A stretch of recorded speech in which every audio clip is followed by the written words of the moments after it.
I had been doing internet cartoons around, starting in 1998, so I was actually kind of ahead of the curve, and I'd come up with this character, Bulbo, that had gotten around. And so when Icebox was starting up, people had seen my stuff.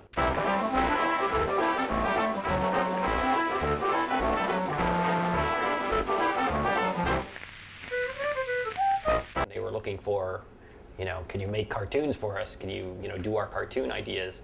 And then they also had suggestions for, well, we have a bunch of people writing scripts, and was able to get a couple. They sent a couple of the early ones because I think I was one of the first people, maybe the first person who actually they hooked up with, that was Mike's Hard Drinkin' Lincoln. Before she got naked, this was a derby. Come on, loosen up, you old whore. It's sort of neat. I mean, especially we were doing internet cartoons and we were communicating by the internet. I don't know, I felt it was a very contemporary way to work.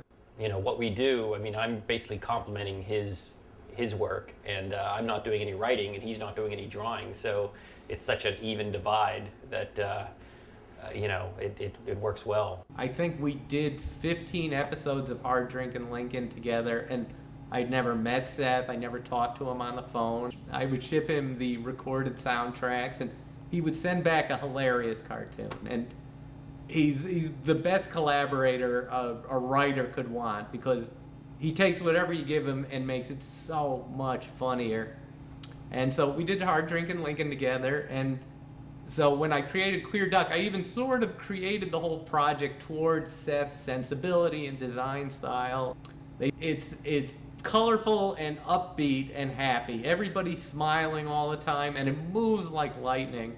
I've always been a big fan of limited animation. Whether it's, your old, Hanna-Barbera stuff, or, the classier kind of UPA. It's kind of classy to say you like that stuff, the old 50s design, and part of that is just because that's the stuff I like to watch when I was a kid, and also I just really kind of like the fact that you can get across a story or bring a character to life without necessarily having to have the full-blown classic Disney treatment or CGI. Those things, that's a whole different animal. There's also the fact that, this is basically an independent production. It's a small budget, it's a small crew, it's not really that much time to develop it.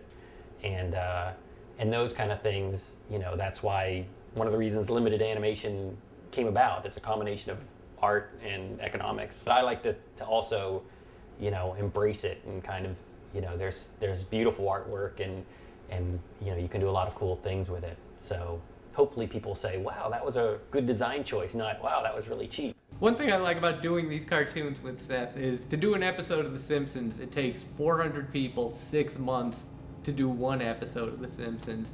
And to do a Queer Duck, it basically takes 2 Jews 3 days on a home computer.